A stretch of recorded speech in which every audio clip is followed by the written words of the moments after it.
Fairies live in enchanted places, tiny homes hidden in gardens. We can make these homes. It's fun and magical. Let's make a fairy house together. This project is easy and fun for everyone. We'll use simple things you can find around your house. Are you ready to be creative? Let's start. First, we need supplies. Gathering the right materials is the first step to creating a magical fairy house. It's important to have everything you need before you start, so you can focus on the fun part, crafting. Don't worry, you don't need much. Here's what we'll use. You might be surprised at how few items you actually need to create something truly enchanting. Let's go through the list of essentials and a few optional extras that can add a special touch. An empty plastic bottle. This will be the base of our house. It's a great way to recycle and give new life to something that might otherwise be thrown away. Make sure it's clean and dry before you start. Air-dry clay. We'll use this to sculpt the walls, roof, and details. This versatile material is easy to work with and doesn't require baking. You can mold it into any shape you like, adding texture and character to your fairy house. Paint. Choose your favorite colors to bring your fairy house to life. Whether you prefer pastels, bright hues, or earthy tones, the choice is yours. Paint will add vibrancy and personality to your creation. Brushes. You'll need different sizes for painting the house and adding details. A larger brush is great for covering big areas, while smaller brushes are perfect for intricate designs and fine details. Scissors. These are for cutting the plastic bottle. Make sure they're sharp enough to cut through plastic easily, but be careful to avoid any accidents. Safety first. Glue. This is for attaching the clay to the bottle and adding decorations. A strong adhesive will ensure that all your pieces stay in place. You can use a glue gun for quicker drying time, but regular craft glue works just as well. Optional. Glitter, beads, small twigs, moss, and anything else you want to use to decorate your fairy house. These extras can add a touch of magic and whimsy. Think about what kind of fairy might live in your house, and choose decorations that reflect their personality. Once you have everything, find a comfortable spot to work. A well-lit, cozy area will make your crafting experience more enjoyable. Gather all your supplies within reach, put on some relaxing music, and let your creativity flow. Now, let's get crafting. With all your materials ready and your workspace set up, you're all set to start building your fairy house. Remember, the most important thing is to have fun and let your imagination guide you. Happy crafting! First, we need to prepare the bottle. This plastic bottle will serve as the foundation for our miniature dream home. Make sure it's clean and dry before we start. Carefully cut it in half. Use a pair of sharp scissors and take your time to ensure a clean cut.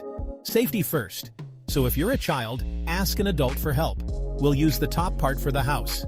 This will be the main structure, providing a sturdy base for our clay walls and roof. Now, let's shape the clay. Start by kneading the clay to make it soft and pliable. This will make it easier to mold into the shapes we need. Roll out the clay like you're making a pizza. Use a rolling pin to flatten it evenly.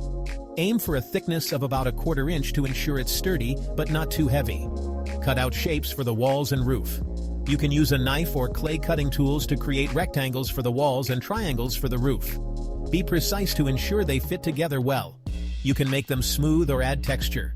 Use your fingers or tools to smooth out the surfaces or add patterns and designs. This is your chance to get creative. Now carefully attach them to the bottle. Press the clay pieces gently but firmly onto the plastic bottle, making sure they adhere well. This will form the walls and roof of your house. Let the clay dry completely. This might take a few hours or even overnight, depending on the type of clay you're using. Be patient, as this step is crucial for a sturdy structure. Once it's dry, we can paint. Gather your paints and brushes. Choose colors that inspire you and bring your dream home to life.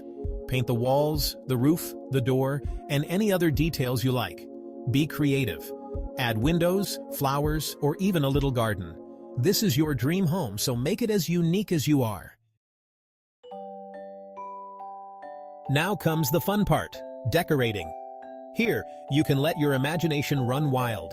Use different colors, add glitter, glue on tiny beads, or even use natural materials like twigs and moss. You can add a tiny door, windows, a chimney, or even a little balcony. Make it your own. Remember, there's no right or wrong way to decorate your fairy house. Section 5. The allure of miniatures. Why do we love miniatures so much? Maybe it's their whimsical charm, or perhaps it's the joy of creation. When we build something tiny, we enter a world of imagination. Miniatures offer a break from the everyday. They allow us to slow down, focus on details, and create something beautiful. It's a relaxing and rewarding experience. Section 6. Embrace the journey. Remember, the most important thing is to have fun. Don't worry about making it perfect. Embrace the process, enjoy the creativity, and let your imagination soar. Your fairy house will be unique and special because you made it with your own 2 hands, and that's truly magical. Section 7. Sharing the magic. Once your fairy house is complete, you can place it in your garden, nestled among the flowers and plants. It can become a charming focal point that adds a touch of whimsy to your outdoor space. Alternatively, you can place it on your bookshelf, where it can sit among your favorite books, adding a magical element to your reading nook. The fairy house can be a delightful surprise for anyone who glances at your collection. You can even share the magic by giving it as a gift to someone special. Handmade gifts carry a unique charm and show the recipient that you put thought and effort into creating something just for them. Imagine their delight when they see the tiny house you created. Their eyes will light up with joy, and their smile will be a testament to the happiness your creation brings.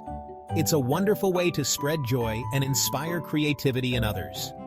When people see your fairy house, they might be inspired to create their own, sparking a chain reaction of creativity and joy.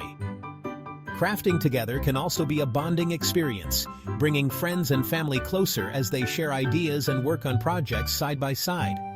You can even take your fairy house to a community craft fair, where it can be admired by many.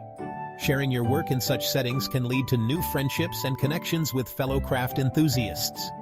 Consider adding a personal touch by including a handwritten note with your fairy house, explaining the inspiration behind your creation. This adds an extra layer of meaning and makes the gift even more special. Whether placed in a garden, on a bookshelf, or given as a gift, your fairy house is a small but powerful way to share a bit of magic with the world. It's a reminder that creativity and joy can be found in the simplest of things. Section 8. A final word. So, gather your materials, put on your creative hat, and let's build a magical fairy house together. Remember, the only limit is your imagination. Happy crafting!